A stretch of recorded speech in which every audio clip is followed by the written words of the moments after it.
হায়াতের মালিককে, জোরে আওয়াজ করে বলেন। দোয়া করতেছি কার কাছে? হায়াত দিবে কে? কারণ হলো নবী তো কোনো আমল খামাখা উম্মতরে করায় নাই। নবী বলতেছে আল্লাহর কাছে হায়াতে বরকত চাও রমজান পাইতে, তার মানে বোঝা যায় দোয়ার ভিতরে হায়াত বিশেষ হয় না। বললে কইছে তো, মৌলভী কইছে যে বিশেষ হয় না। যদি এই কথাটা যদি ভ্যাকসিন কইতো, স্কয়ার কইতো, তাহলে কিছু কিছু বিশেষ হইতো। স্যার হচ্ছেন কে মিয়া? হেরা কাগজে লিখে দেয় এই ওষুধ খাইলে এইটা ভালো, এই ওষুধ খাইলে এই রোগ ভালো। খান না?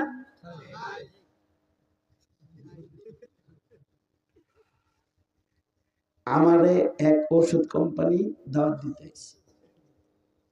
আমি বললাম আপনার কোম্পানিতে কি কি ওষুধ আছে? আমার আপনার লোকের খাতির দরকার, কারণ আমাদের বাড়িতে রোগীর অভাব নেই, ওষুধ লাগে, সব ওষুধ বানাই হুজুর। তা আমি বললাম তো কোম্পানির অবস্থা কি? বেশি ভালো না। ভালো না কারণ কি ওষুধ ভালো না? না হুজুর, কম্পিটিশন মার্কেট, কম্পিটিশন মার্কেট। আমি বললাম দেখেন আপনার কোম্পানির উঠানোর একটা লাইন আছে, সেটা হলো একটা বড়ি বানাইতে হবে আর এটার উপরে লিখতে হবে হায়াত বড়ি। উপরে লিখে দিতে হবে বড়ির নাম, বড়ির নাম হায়াত, এটা লিখে দিতে হবে।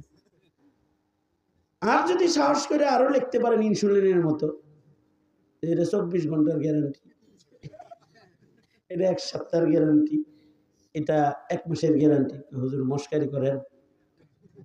মস্কারি করি না, পাইছি, চান্স পাইছি আপনার লগে, তাই মজা করি, মজা করতেছি আপনার সাথে।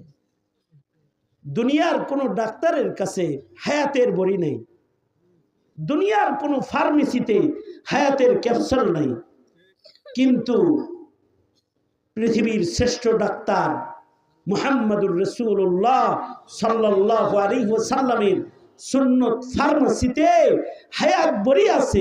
জোরে আওয়াজ করে বলেন আল্লাহু আকবার। সুন্নতের ফার্মেসিতে হায়াত বড়ি আছে। আল্লাহর রাসূল হায়াত বড়ি দিয়া কয় উম্মত এই দোয়া পড়ো, আল্লাহুম্মা বারিক লানা ফি রাজাবা ওয়া শাবান ওয়া বাল্লিগনা রমাদান। যদি কেউ এই দোয়া পড়ে, তাহলে নবীজি যেহেতু দোয়াটা শিখাইছেন, নবীজি কি কোনো কাজ নিজের ইচ্ছায় করেন? নবীজিকে সকল কাজ কে করায়? আল্লাহ করায়।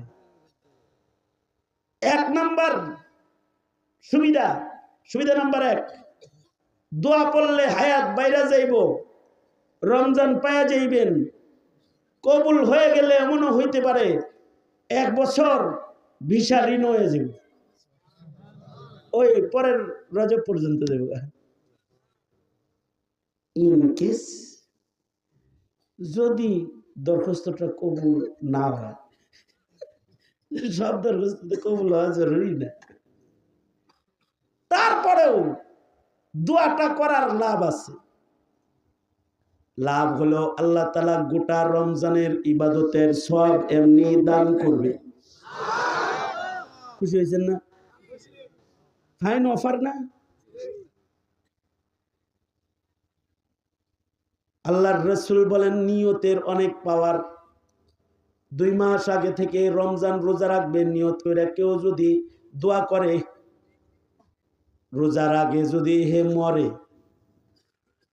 আল্লাহ তাআলা তাকে পুরা 30 রমজান লাইলাতুল কদর সহ ইবাদতের সওয়াব দোয়ার কারণে আল্লাহ তাআলা তার আমলনামায় জমা করে দিবে। এটা আল্লাহর পক্ষ থেকে এই উম্মতকে দেওয়া বিশেষ দান। কারণ দুনিয়ায় যত উম্মত আসছে সব উম্মতের ভেতরে আল্লাহর কাছে সবচেয়ে পছন্দের উম্মত হলো উম্মতে মুহাম্মাদি। আমরা আমাদের আল্লাহ তাআলা এমন এমন জিনিস দিছেন যা আল্লাহর কাউরে দিছে না। তার ভেতরে একটা হলো আমরা নিয়ত করলেই সব দিয়ে দেয়। কেবল নিয়ত করছেন যদি 40 বছর হায়াত পাই এক ওয়াক্ত নামাজ আর কাজা করুন না। যদি কেউ এই নিয়ত এখন করেন, আপনি যদি কালকেও মরেন 40 বছরের সব পাইছেন। আর যদি 40 বছর হায়াত পায়া যান তাইলে 10 গুণ সব পাইবেন। মানে 40 10-এ কত হয়? হ্যাঁ, 400 বছর। মানে মোটামুটি 10 গুণ সব কমপক্ষে আল্লাহ তাআলা দান করবেন। আর ইখলাস যদি ভালো হয় তাহলে আরো বেশি বাড়ায়া দিবেন।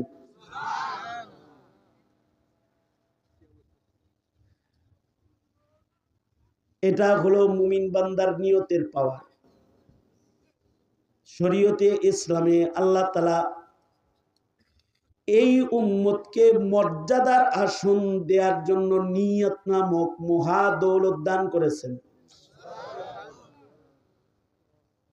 এই উম্মতকে আল্লাহ তাআলা রমজান দান করেছেন, যা অন্য উম্মতকে দেন নাই। নফলে ফরজে 70 গুণ। এক রাত খায়রুম মিন আলফি শাহর। কেউ পায় নাই, কেউ পায় নাই। এই উম্মতকে আল্লাহ তাআলা ইবাদত সহজ করেছেন। গোটা জমিনকে আল্লাহ তাআলা উম্মতের জন্য মসজিদ বানাইছেন। যেখানে নামাজে দাঁড়ায় যায় সেখানে আল্লাহ তাআলা নিজে বান্দার ইবাদত রিসিভ করে নেয়। নৌকার ভিতরে দাঁড়াইছে তাও কয় কবুল, জাহাজে দাঁড়াইছে তাও কয় কবুল, মরুভূমির মাঝখানে দাঁড়াইছে তাও কয় কবুল, জঙ্গল পাড়ি দিতেছে জঙ্গলের ভেতরে নামাজ দাঁড়াইছে তাও কয় কবুল, খেতে হাল দিতেছি লাঙল জোয়াল রাইখা গরুটা পাশে দাঁড় করায়া খেতের আইলের ভেতরে নামাজে দাঁড়ায় গেছে কাদা বালি সহ, আল্লাহ কয় কবুল। গোটা জমিনকে আল্লাহ তাআলা এই উম্মতের জন্য মসজিদ বানাইছে। এই উম্মতকে আল্লাহ তাআলা ওযুর সাথে তায়াম্মুম দান করেছে।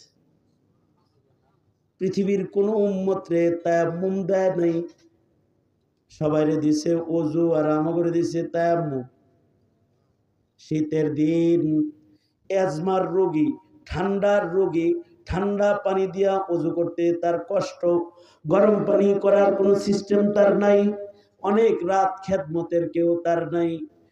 মাটিতে হাত মেরে তায়াম্মুম করে ফজরের নামাজে দাঁড়ায় যাবে। ওযু করলে যেমন সওয়াব পাইতো, তায়াম্মুম দিয়া নামাজ পড়াও তেমন সওয়াব আমলনামায় তার জমা হয়ে যাবে। আল্লাহু আকবার বলে। মাসাহ দান করেছে, মাসাহ আলাল খুফাইন। চামড়ার মোজা পরবেন। কার পায়ে যিনি দেখলাম আজকে পাও ধোয়ার কারবার নেই। খালি শীতের দিনে রোদ থাকতে থাকতে পাওটা ধুইয়া ভিতরে ঢুকে পড়ছে আর কি।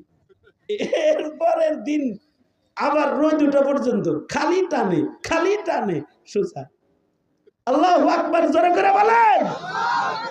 এই দিন কি কঠিন না সোজা? সবচেয়ে বড় কথা, গুররিল মুহাজ্জালিন, আল্লাহ তাআলা এই উম্মতকে হাসরের ময়দানে অঙ্গের চমক দিয়া দাঁড় করাবে। মনে করেন ওযু করত, নামাজ পড়ত, ওযুর অঙ্গ ধুইত, এগুলো চমকাবে, হাসরে চমকাবে। এটা কোন নবীর উম্মতের নাই। সুবহানাল্লাহ। আর আস্তে করে বলেন, আরেকটা আস্তে করে বলেন। আপনারা দেখি উল্টা গ্রুপ অফ ইন্ডাস্ট্রিজ লিমিটেড, আস্তে করতে কইতে গেলে জোরে কান, জোরে কইতে গেলে আস্তে কান। জোরে করে বলেন সুবহানাল্লাহ। তাহলে ওযু সারা দরকার না করা দরকার? কম করা দরকার না বেশি করা দরকার? খালি ওযু করবেন না, করবেন না। যে ওযু করে সে নামাজ পড়ে, যে নামাজ পড়ে সে ওযু করে।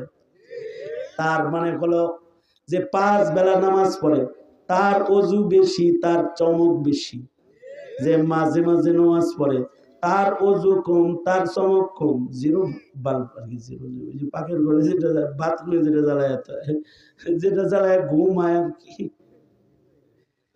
কি লাইট? Dim light. আর কিছু আছে মাঝে মাঝে জ্বলে, শুধু শুক্রবারে ওযু করে। আর কিছু আছে ঈদের নামাজ পড়ে, এরা ঈদ মুসলমান, শুধু ঈদের দিন। আর কিছু আছে ঈদের নামাজও পড়ে না। আর কিছু আছে ওযু করার শীতে জানাজার নামাজও পড়ে না। আমি পাইছি এরকম একটা। আমি ওসিয়তের জানাজা পড়ানোর জন্য গেছি ময়মনসিংহ। আমারে ওয়াদা করাইছে, হুজুর আমি মরে গেলে আপনি জানাজা পড়াইবেন। ঠিক আছে। তা আমি জানাজা পড়ার জন্য গেছি ময়মনসিংহ। হায় হায়, জানাজা পড়াইতেছি, একজন চেয়ারে বয়ে রয়েছে। আমি ভাবলাম যে মাইয়েতের লগে কাফেরের লগেও খাতির আছে। মুসলমান তো আইছে আইছে, হিন্দুরাও চলে আসছে, বয়ে রয়েছে। রাত নামাজ পড়ে না, জানাজা পড়ে না। নামাজ শেষ করে কাছে গেলাম, একটু ধন্যবাদ দিয়ে আসি। কাছে যা জিগাইলাম সাহস করে, নাম কি? নাম বললো মোহাম্মদ দিয়া। বুঝলাম কি মুসলমান দিহি। আমি জিগাইলাম, ভাই নামের শুরুতে মোহাম্মদ, তার মানে আপনি মুসলিম, জানাজাটা গেল পড়লেন না যে? এই কথা বলতে পারি, তেলে বাগুনে জ্বলে উঠছে। আমার কয়, এই আপনারা মোল্লারা খালি পেঁচ লাগান, আপনারা পেঁচ লাগান। কি পেঁচ লাগাইছি? জানাজা 2-4 জনে পড়লে সবার পক্ষ থেকে হয়ে যায়, জানেন না? জানাজা যে আলাল কিফায়া, এটা হে আমারে পড়াইতেছে উল্টা।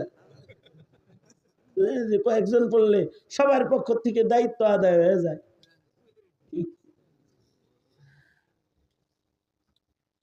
তা আমি বললাম, জনাব জানাজা আলাল কিফায়া এটা আমি জানি,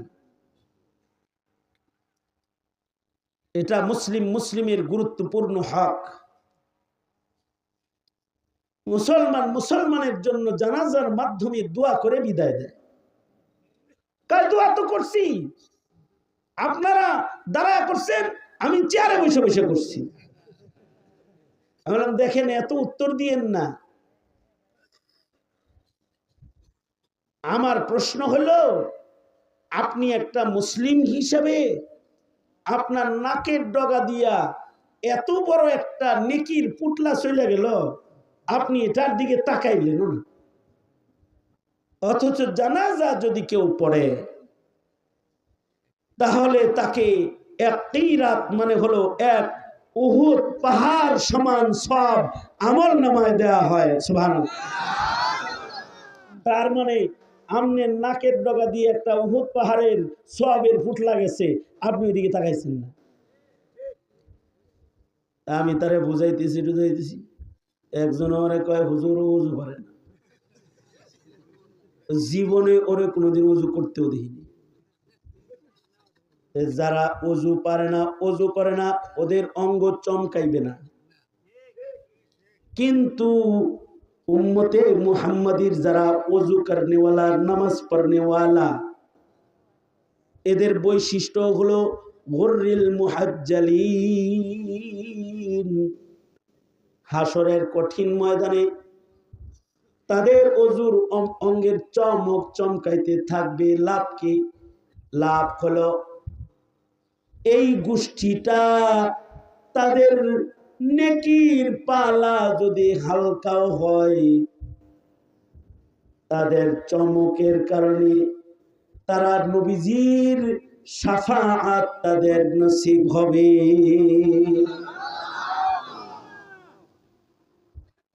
হযরত আয়েশা সিদ্দিকা জিজ্ঞাসা করেছিলেন আল্লাহর নবীকে, আল্লাহর নবী, এই লক্ষাধিক নবীর উম্মতের ভেতরে আপনি আপনার উম্মত বাইর করবেন কেমনি? নবীজি বলেছেন, আমার উম্মতের ওযুর অঙ্গ চমকাবে। দুঃখের বিষয় হলো প্রজন্মের মুসলিম ছেলে মেয়েরা এখন ওযু জানে না, কারণ এখন মক্তব চালু নাই। কেজি, নার্সারি, পেলে এগুলো আইসা সকালবেলার সবাহি মক্তবগুলো বন্ধ হয়ে গেছে, যে কারণে মুসলিম সন্তানরা ওযু গোসল ন্যূনতম ধর্মীয় জ্ঞান থেকে এখন তারা বঞ্চিত। ঠিক কিনা জোরে বলে? এটার অভাব পূরণ করা দরকার। যারা পিতারা মায়েরা কথা শুনছেন, আপনি ঘরোয়া ভাবে কিছু বিষয়ের শিক্ষক হয়ে যান। এটা যদি আপনি না হন, তাহলে এক সময় আপনার সন্তানটা এমএ পাস করবে কিন্তু ওযু করা জানবে না। বহু এমএ পাসের ওযু হয় না, গোসল হয় না। মরছি না আসলেই, এরা ও গোসল করা জানে না, ওযু করা জানে না। নারীরা, বহু নারী গোসল দরকার আছে এটাও বুঝে না। যেমন মনে করেন যে সকল মেয়েরা নেল পলিশ ব্যবহার করে, নখ পলিশ ব্যবহার করে না, এই নেল পলিশ যারা ব্যবহার করে তাদের ওযু গোসল কিচ্ছু হয় না। কারোর বিবি যদি এই কাম করে আর কারোর মেয়ে যদি এই কাম করে, আপাতত তাদের ঘরের ওই মহিলাগুলো আর পায়খানা সমান সমান, তাদের জিসম নাপাক, কারণ তাদের ফরজ গোসল হয় না। এই হাত দিয়ে যদি মনে করেন তরকারি মরকারি রেঁধে দেয়, তাহলে গু দিয়ে নেড়ে ছেড়ে দিচ্ছে আর কি। না, এটা মস্করা করে বলতেছি না, কিন্তু একেবারে সিরিয়াস বলতেছি।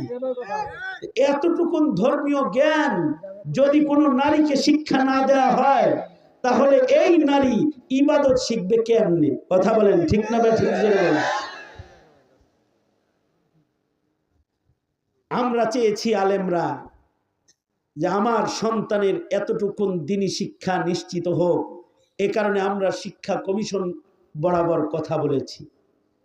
কিন্তু হাসিনা চেয়েছে এদেশের মানুষ ধর্মকর্ম না শিখুক, এ কারণে শিক্ষা সিলেবাসে এগুলো না এনে গোমাতাকে এনেছে, ট্রান্সজেন্ডারকে এনেছে, সমকামিতার গল্পকে এনেছে, যৌনাচারকে প্রবেশ করায়ছে, ডারউইনের ভ্রান্ত মতবাদ পড়ায় আমার মুসলমানকে আল্লাহ ভুলাইয়া দেওয়ার চক্রান্ত করেছে।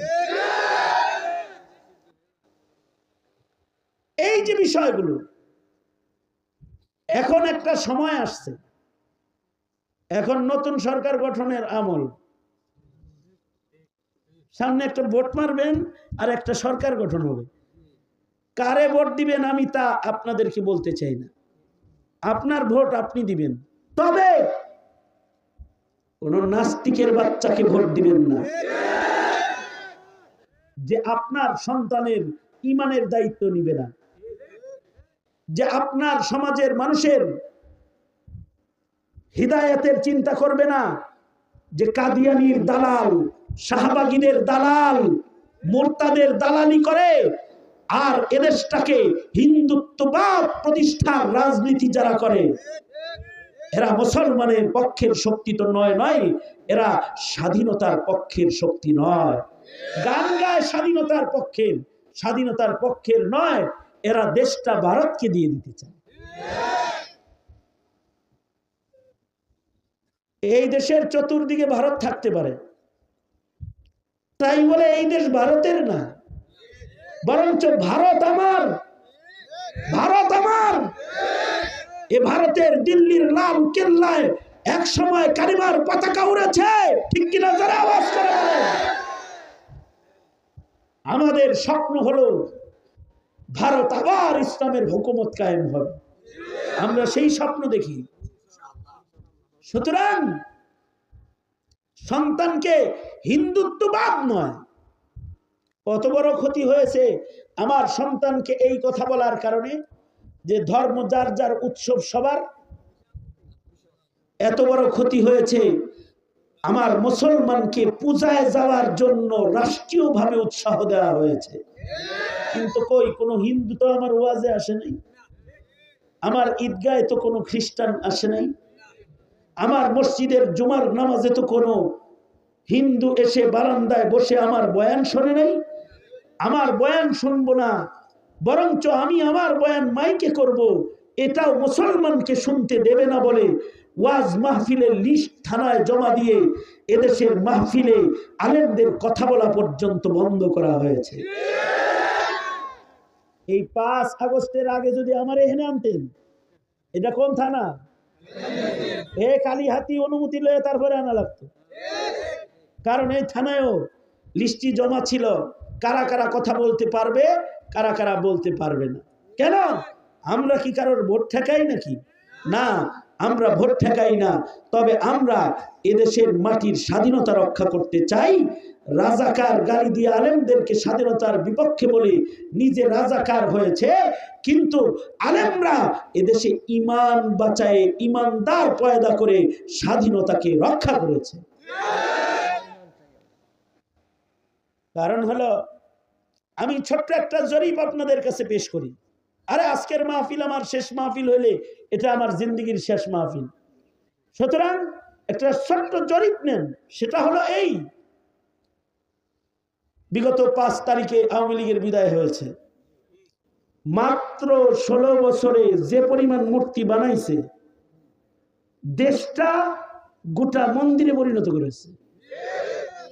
আর আল্লাহ পাকের মেহেরবানিতে 5 তারিখে বানাইছে, 6 তারিখের আগে বাংলাদেশের সব মূর্তি কবরস্থানে চলে গেছে।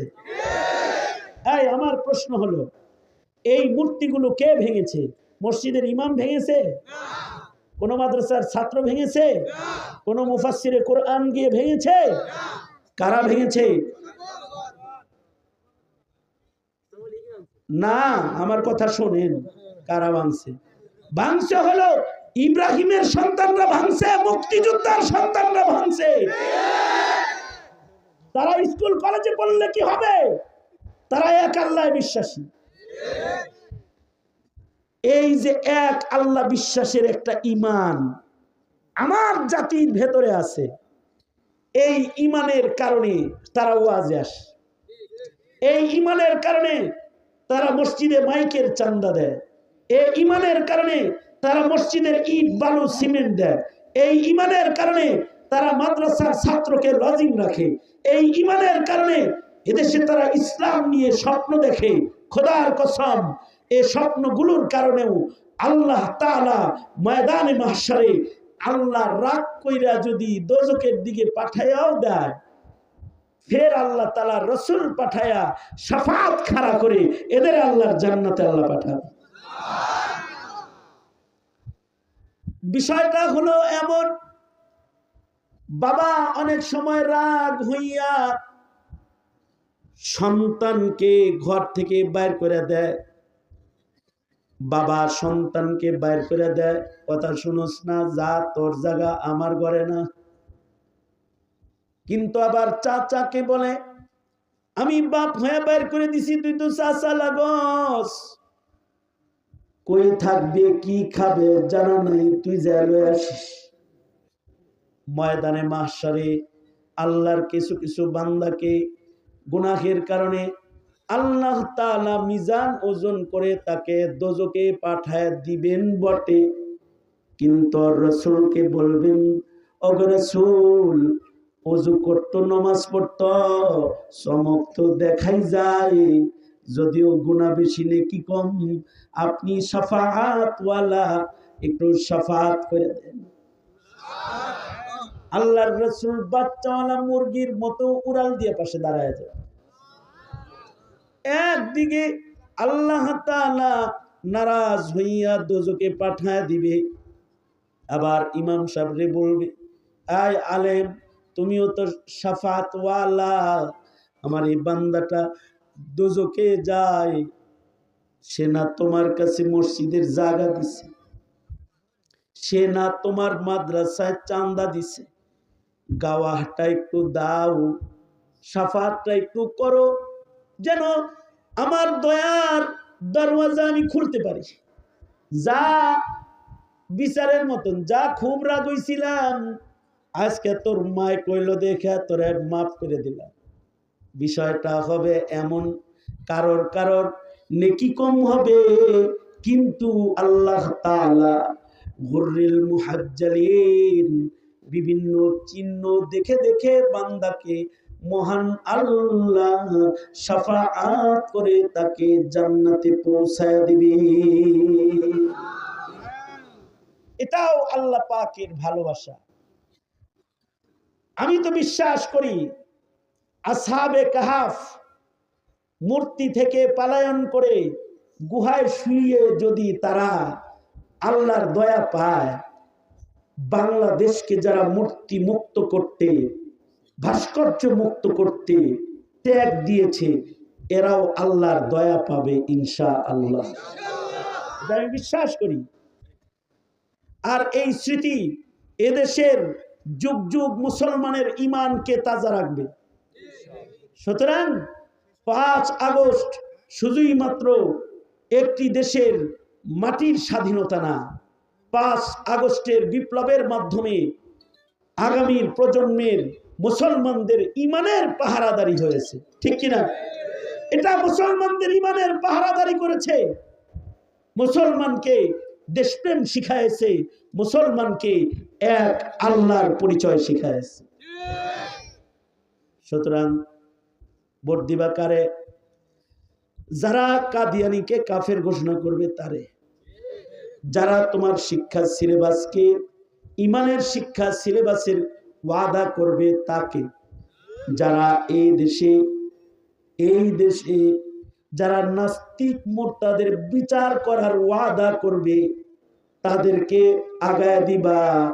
সাবধান, দেশের নাস্তিকতার ফলন ফলায় এমন কাউকে কিন্তু আগায় দেওয়া যাবে না, কারণ এদেশের সমাজের ক্ষতি হয় এতে। আল্লাহ তাআলা আল্লাহর পছন্দনীয় কাজ আমাদের করার তৌফিক দান করেন। জোরে আওয়াজ করে বলেন আমিন। তাহলে ইমানদারকে আল্লাহ ভালোবাসে। দ্বিতীয় নাম্বার, আল্লাহ তাআলা নেককারকে ভালোবাসে। ইন্নাল্লাহা ইউহিব্বুল মুহসিনিন, যারা নেকির কাজ বেশি করে তাদের আল্লাহ তাআলা ভালোবাসে। এ কারণে মিজান কায়েম হবে, নেকি বদি ওজন হবে। যার নেকি বেশি তাকে আল্লাহ তাআলা ভালোবাসা দিয়ে জান্নাত দিবে। তাহলে নেক কামাই করবেন কম না বেশি? সহজে বেশি নেক কামাইয়ের জন্য রমজান দিছেন, 2 মাস পরে রমজান আসতেছে, এখন থেকেই প্রস্তুতি নেন। এই 2 মাস বেশি কাজ করব, ইনকাম বেশি করব, রমজানে কাজ কম করব, ইবাদত বেশি করব। রমজানে যেন আমার কাজ করতে গিয়ে রোজা নষ্ট না হয়, রমজানে যেন আমার কাজ করতে গিয়ে তকবীরে উলার নামাজ নষ্ট না হয়, কারণ রমজানের একটা তকবীরে উলার 70টার দাম, 70 গুণ বেশি সওয়াব হবে। রমজানের গোলামি করার জন্য প্রয়োজনে ট্রান্সফোন ব্যবহার ছেড়ে দাও, রমজানটা নেট জগৎ থেকে আলাদা হয়ে যাও, একটু কোরআন পড়ো, রমজানে জিকির করো, রমজানে ইবাদত বন্দিগি করো, রমজানের নজরের হিফাজত করো। চোখ দিয়া যেন গুনাহ না হয়, কান দিয়া যেন গুনাহ না হয়, নিরাপদ ইবাদত বন্দিগির রমজান কাটানোর চেষ্টা প্রচেষ্টা 2 মাস আগে থেকে দোয়াও করতে হবে, নেকি করার প্রস্তুতিও গ্রহণ করতে হবে ইনশাআল্লাহ। আল্লাহর রাসূল বলেছেন রমজান আসলে তোমরা তোমাদের কর্মচারীদের কাজ হালকা করে দাও। কি জন্য? সে যেন রোজার মাসে ইবাদত করতে পারে। কারণ রোজার মাস কাজের মাসই না, রোজার মাস হলো ইবাদতের মাস। কথা বলেন, আওয়াজ করে বলেন। সুতরাং এটা করবেন তো ইনশাআল্লাহ। এখন কারোর যদি অনেক গুনাহ হয়েছে কিন্তু কখনো তওবা করা হয় নাই, তার জন্য আল্লাহর মুহাব্বত লাভের সহজ তরিকা হলো তওবা। এই মাহফিলে আসছেন, এখন যদি কেউ তওবা করেন, আয় আল্লাহ আমার 30 বছর বয়স হয়েছে, 30 বছরে অনেক গুনাহ আমি করেছি, তুমি আমাকে মাফ করে দাও। আয় আল্লাহ 30 বছরে বহু অপরাধ অন্যায় আমি করেছি, তুমি মাহফিলে বসছি তওবা করতেছি, সামনে আর অপরাধগুলো করব না, তুমি আমাকে ক্ষমা করে দাও। আল্লাহ তাআলা বলেন ইন্নাল্লাহা ইউহিব্বুত তাওয়াবিন, যারা গুনাহ করার পরে তওবা করে আল্লাহ তাআলা তওবাকারী বান্দাদেরকে ভালোবাসে। আল্লাহ তাআলা তওবাকারী বান্দাদেরকে এত ভালোবাসেন যে আল্লাহ তাআলা তওবাকারীদের কারণে, তওবার কারণে তাদের গুনাহকে নেকের দ্বারা পাল্টায়া আল্লাহ আমলনামার ভেতরে জমা করে। সুতরাং যুব সমাজ, আর নামাজ কাজা করব না, তওবা ইনশাআল্লাহ।